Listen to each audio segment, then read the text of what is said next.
My greetings to all of you. May you all grow in blessings and grow in goodness as well. So just to apologize firstly that my voice is not so good today. So when it rains like this, I have an allergy towards this humid weather. But it's normal for us to develop illnesses like this.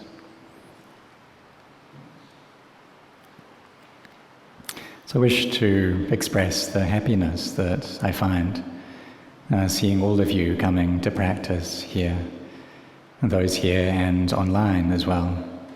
That yesterday I just came back from a branch monastery in Bak Chong, and I was walking past the sala here and saw many people sitting in meditation.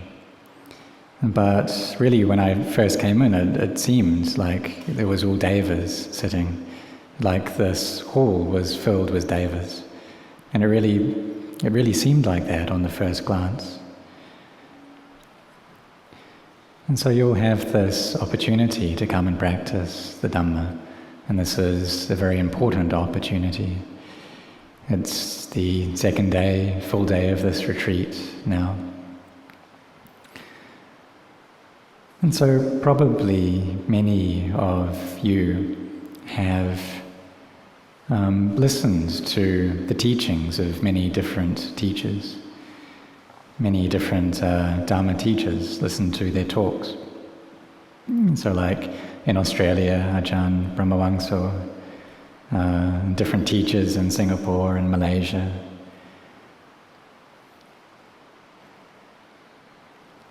And so there are these teachers in the Mahanikaya sect, in the Dhammayut sect, those in the Ajahn Chah tradition, many different teachers, and probably have listened to many of their Dhamma talks. But if you just listen to their talks, but you don't take what they say and put that into practice, then it's just listening. It's kind of like it just passes into you and then passes out of you. Similar to a bird flying into this monastery and then flying out again. And it's hard to see the benefit that arises from that. A bird just flying in and flying out. And so having listened to teachings from many teachers, but not putting them into practice, there isn't benefit that arises within our hearts. So therefore, when we listen to these teachings, and we find teachings which match our hearts and our temperaments, then we should take those and put them into practice. And there are so many different kinds of practice. It's not that it's like there's just one type. Because different Dhamma teachers, they have had different experiences themselves. So in the tradition of Ajahn Chah, we teach anapanasati, so the mindfulness over the in and out breath, reciting Buddha along with that, or contemplating the things which arise within the mind. And so sitting in meditation, watching the breath, the in-breath Buddha, the out-breath reciting Do, Buddha, Buddha, Buddha, like this, until the mind settles into peace. So this is how Venerable Ajahn Chah and his disciples taught. But there are other traditions as well, where they focus on the stomach, and then on the in-breath they say rising, on the out-breath falling. And people may ask, is it wrong to do that? Well, it's not wrong. That too can bring the mind to peace. Or in other traditions, they teach about lifting up the arms and the hands in a certain way. And is that wrong? Well, it's not, because that's having mindfulness over the body. So really what's important is to have mindfulness. In other places they teach to stare at a Buddha image and recollect the good qualities of the Buddha. And when we do this, then piti, this rapture, can arise within the heart. And that too is not incorrect. So each of these paths, they're not incorrect, but what they depend upon is whether or not we are intent to do them, and how much intention and sincerity we have. And that really is what is important. So like coming here to practice at Wat Mapjan, the way that Ajahn Anan teaches is to recite Buddho. So Buddho, Buddho, Buddho. With the breathing on the in-breath, Bud, on the out-breath, Do. When doing walking, and then we place the right foot, recite Bud, the left foot, Do, and carry on until the mind settles into peace. So we do it like this, we have our effort in this way. And when this happens, then the mind will come to peace. But what many people do is they have expectations, a wish that as soon as I come to practice in this way, then my mind should fall into peace immediately. But that's not how things are. Also coming here to Wat Mapjan to practice, you may feel like there's just a natural sense of peace within the heart. And that is the energy of the Krupa Ajahn, of the teacher here. And we may not be able to see that ourselves, but we can feel it. So you go to sit in the Bodhisattva Vihara, and the mind is just peaceful and cool.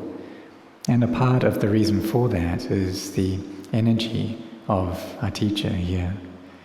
That his energy can help our minds to become peaceful more quickly. And sometimes when we sit in meditation at home, we feel like it's difficult to bring the mind to peace. But we come to a monastery and it settles into peace more quickly.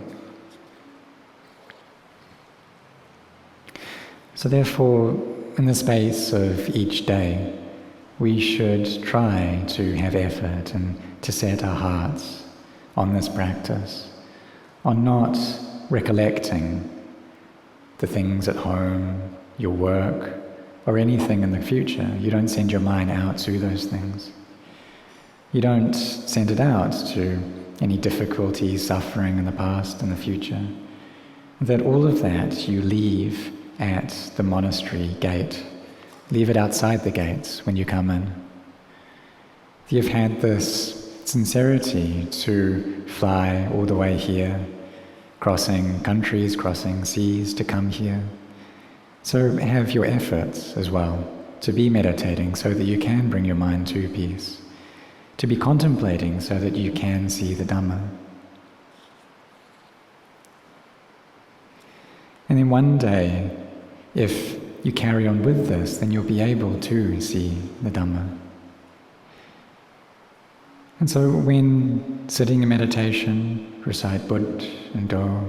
When walking meditation, recite Bud, Do. And carry on with this until the mind becomes peaceful. And when the mind settles into peace, and then there's a great stillness and contentment within the heart. So we feel the in-breath, recite Bud, feel the out-breath, recite Do, and the mind can just settle into the stillness and this peace. And when the mind is in a peaceful state like that, then different things around our bodies, so sounds for instance, they won't disturb us, they won't annoy us.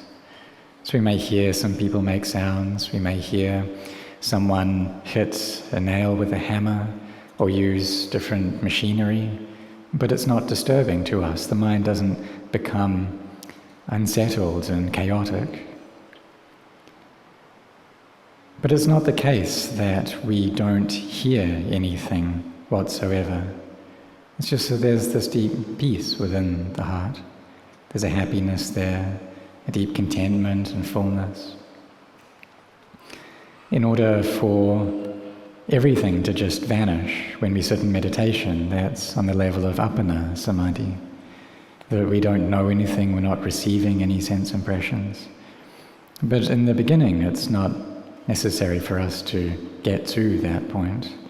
We can start off with Kanaka Samadhi, this minor form of Samadhi, and Upajara Samadhi, neighborhood Samadhi. And these are not above our ability to achieve if we set our hearts. So when the mind comes to peace already, then what do we do with that peace? Well, as Ajahn Anan teaches that we should contemplate the body. But it's also not necessary for us to wait until our minds become peaceful first for us to contemplate the body. That we can be doing that all the time. When we're at work, we can be contemplating our body as well. When illnesses arise, we contemplate the body, seeing how this thing, it's unstable, it's changing, it's not a permanent thing. And so how many years have we been alive for already? And as we progress in years, then we start developing different pains. A pain in the back, pain in our heads, pain in our arms. That the body deteriorates in this manner. It's like our skin.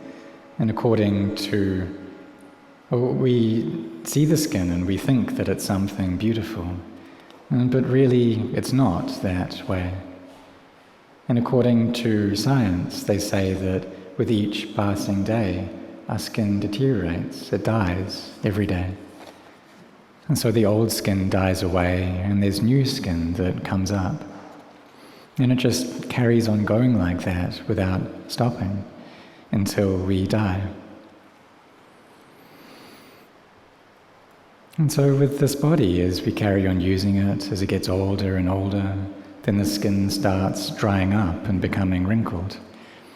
But often we don't see that until it's very old already. But it happens. It starts happening right from when we're young. It's just we don't see that change. And so we don't really contemplate these things. But we should try to do so. We should try to contemplate the body and how the skin dries up, how it's something that isn't clean. If we look inside the body, where are we going to find anything that is clean? And one of the awakened teachers, he said that it's like we have a paper bag. Our bodies are like a paper bag. And maybe we go to the marketplace and we buy some pork meat and put it inside that paper bag. And then after a while, it starts to give off a foul smell. And so then we think, well, how do we fix that? So we clean that meat, we spray the bag with perfume so that people around us won't get that smell, the smell of the body. And so it's the same with our own bodies. That where are we going to find something clean within them? So we should try to contemplate in this way so that we can know them as they are, know them in their truth. But for the most part, we try to not see their truth.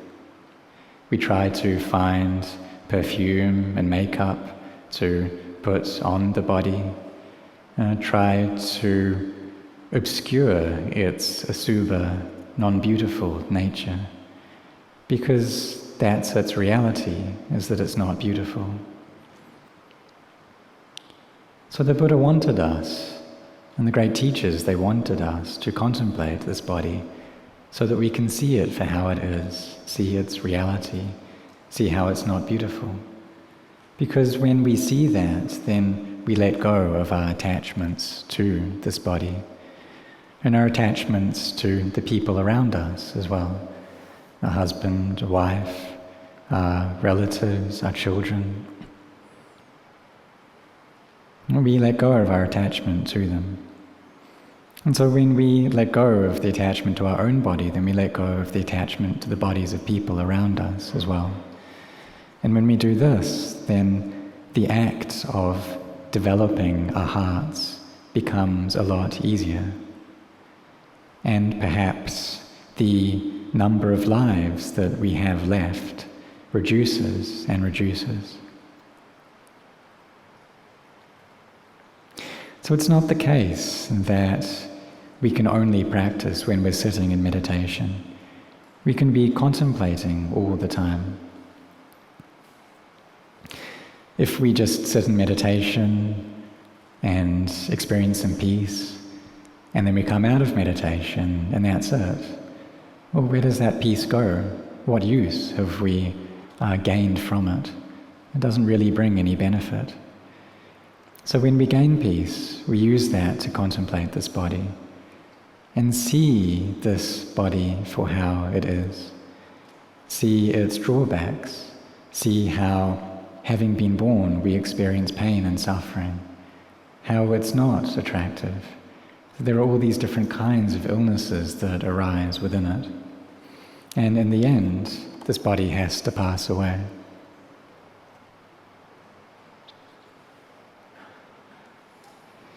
So if we have wisdom, then we'll also have belief in the teachings of the Buddha and how we spin around in this cycle of samsara, going between birth and death without stop. And that's if we don't find a way out of that.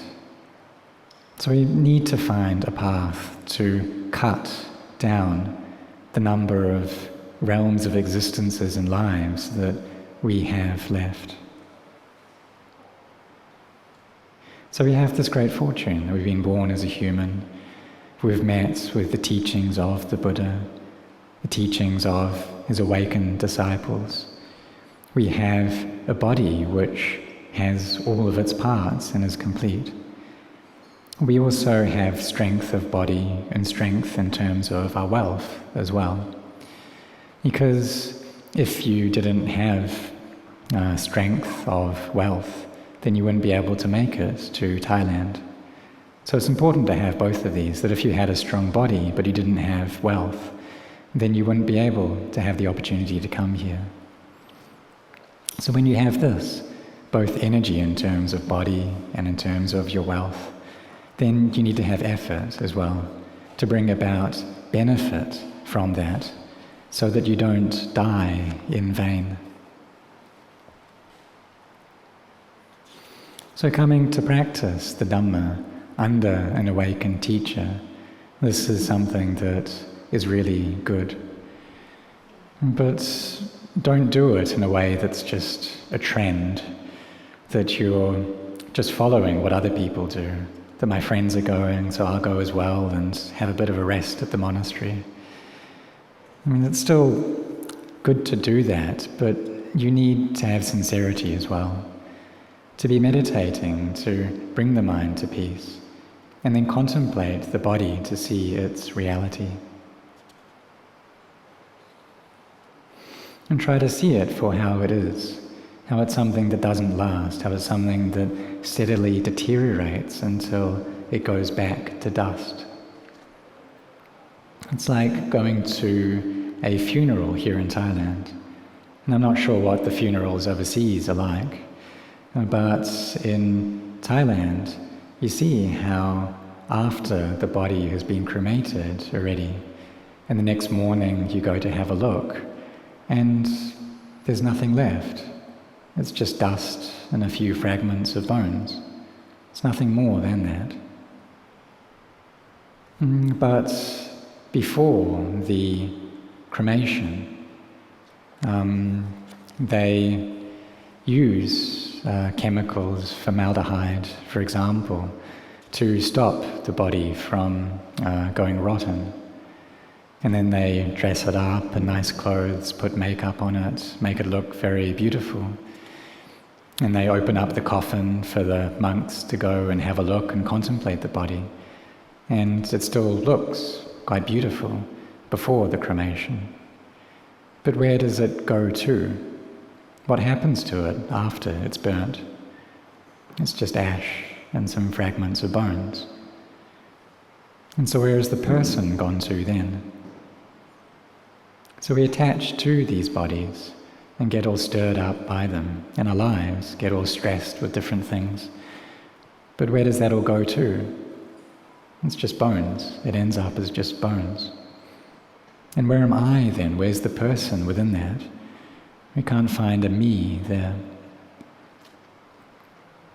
So when we've seen this and we've understood this, then we should come to contemplate. And we should set our hearts on cultivating goodness in whatever way that we can. So in offering food to the monks on alms round, helping out in our society in ways that bring about goodness. When we have the opportunity to do that, then we should try to do that. And to not do things and say things which cause people difficulty and suffering. Because we know that in the end, everything that we attach to, it's just nothing. It's just ash. So when we're angry, then we should forbear with that, and to not do anything, say anything that will cause other people to become upset, but rather try to say things which give people encouragement instead. When we're driving our car and we see people trying to cross the road, then we stop for them and allow them to cross. And this is goodness. When we do these things, then we feel happy inside ourselves. So we don't need to go to the monastery all the time to create goodness. But we can do that in the societies in which we live. We can be building this goodness all the time. So if there are people who need help and we're not in a rush, then we help them. And we don't want anything in return. We don't even want their thanks in return. We just want to help them, and that's all. And as we do this for 1 year, 2 years, 3 years, the results from that will appear for us. That we have a happiness in our heart, and we have a heart of metta, of goodwill and kindness. And when we have that, then when we see other people do good deeds, then we ourselves feel happy. And we don't really need to do anything ourselves, we just see other people do things. And if we're like this, then this makes for a society which is really pleasant to live in. That other people do good things and we feel happiness within ourselves, that we don't need to use our own money to do that. And then for ourselves, if we see those who are in need, then we go help them out. And so this brings happiness, this brings goodness. And this is generosity, which we can do all the time. Or if we're going to get on a plane and we see someone who's disabled, someone whose body is lacking in energy, then we let them go first.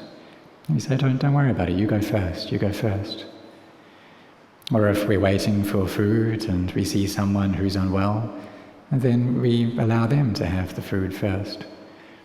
And acting in this way, and this brings a happy society. And we shouldn't expect other people to be doing these things as well, that we just do them ourselves. And there's this happiness that arises from that. So the end point of generosity is sila, is virtue. That when we've reached the end of generosity, then virtue will come to us on its own. When we're generous in a consistent way, then what we're doing is having a heart of gentleness and of loving kindness. And with that heart, sila is naturally there. So the end of generosity is sila. And we'll just want to take the precepts, we'll want to look after them, and we'll be very firm and steady in the precepts, because we don't have any thoughts of wanting to harm anyone else. There's loving kindness there in our minds. That we have this giving towards them, we have loving kindness towards them. There's no wish to hurt any being. So if we're sitting in meditation, for example, and a mosquito comes to bite us, then when we feel a bit of pain, we just brush it off. It comes again, then we brush it off again. We don't hurt it. If we have some wisdom, then we can put on a fan so that it won't come and bite us and annoy us. Or we can use some repellent so that it won't be able to smell us. And in this way, then, it's easier for us to experience peace when sitting in meditation. Because this is an obstacle to our meditation. Mosquitoes, feelings of pain, these are obstacles that have come to test us. And they're testing, are we able to pass them or not? But this is getting on to meditation, so I'll come back to sila. And so the sila, generosity, there's no wish to kill any beings, no wish to steal, no wish to take anyone's loved one. Because if we do that, then they feel sadness and suffering. There's no wish to tell lies. Because if we do that, then we become someone who isn't trustworthy, and it brings difficulty to others. So we don't do that. We have a heart of kindness, and we don't do that. And then there's the fifth precept, that of abstaining from intoxicants. Because what we're trying to develop is wisdom. And so we have wisdom, we have generosity, we have sila, and we don't take intoxicants because that works to destroy our mindfulness and our wisdom. And when we're in that state, then it's easy for us to say things that are inappropriate to say and bring about sadness in others. And then when we do that, then we ourselves feel suffering. And so we don't wish to take intoxicants because we're not able to keep control over ourselves when we're under the influence of them. So when we have sila and we're firm in sila, sila is firm within ourselves, then we can meditate without difficulty. And that's because the ingredients for meditation are all there. Generosity is there, virtue is there already. So we cultivate our minds without difficulty. And have you ever seen a thief meditate? Or maybe you have. Maybe they're sitting in meditation, but their minds aren't peaceful because they're scared. They're really cautious. The mind is lacking in loving kindness. It's lacking in this quality of virtue. So it's possible for people to still have the meditation posture, but their minds are not peaceful. They just seem peaceful externally, but internally it's different. And so for those who are generous and virtuous as just a natural part of the way they are, it's not hard to meditate, and the mind becomes peaceful more easily.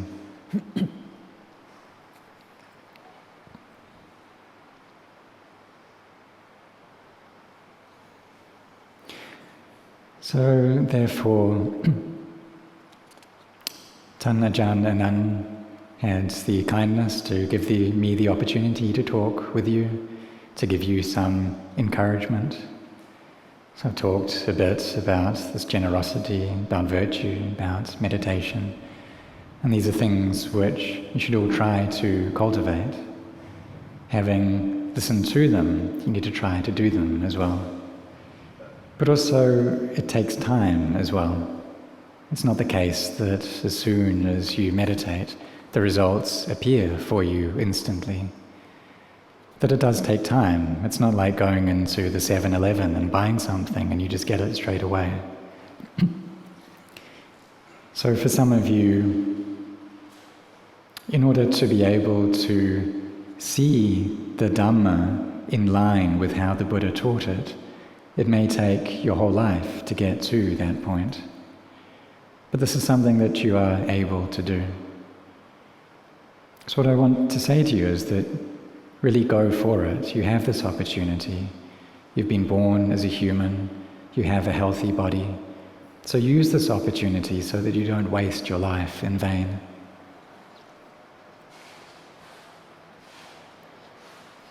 And some people, they have a lot of wealth and they have a strong body, and they use that to just travel around and find entertainment and fun in this world.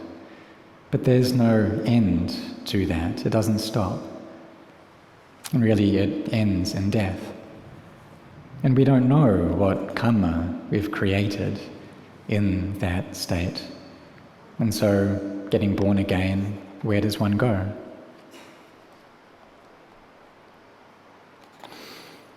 So, this death and then rebirth, this is something that the ways of science isn't able to test and verify. So we need the ways of religion to do that. And some people claim that there is no next life. They don't believe in it. But it's good then to ask, well, is there a tomorrow? What about next week? What about next year? Do those things exist? And for someone who is already past tomorrow, so like today was yesterday's tomorrow, and we've already passed that, so then we believe there's going to be a day after this day. And so we have that conviction due to that knowledge that we have. We've passed through that already. So these realms of existences and future lives, this is something that the Buddha had passed through already. The awakened teachers, they've passed through that already. They have knowledge of that. And they've taken that experience and knowledge to teach us, to tell us how hell really exists, heaven really exists, Nibbana really exists.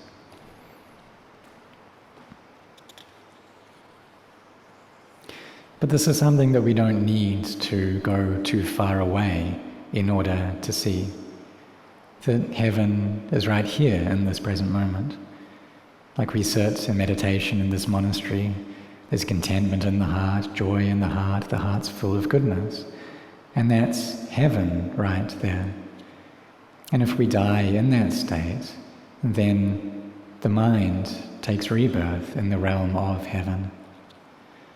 But if our minds are really heated and agitated, they have a lot of ill will, vengeance, wishing to harm others, then when they die, there's no need to worry about going to heaven, because that's not what's going to happen.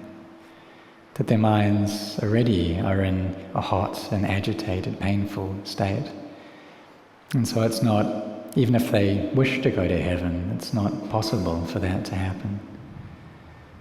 So therefore we should have trust and belief in what our awakened teachers tell us, and have effort in our practice as well. Effort in being generous, in being virtuous, cultivating samadhi so that we can actually get it. And then contemplating this body so we can cut off our attachments to it, so that we don't attach to it excessively, so that we're not just lost in it, just deludedly following along with it until it falls apart. But we should contemplate it first.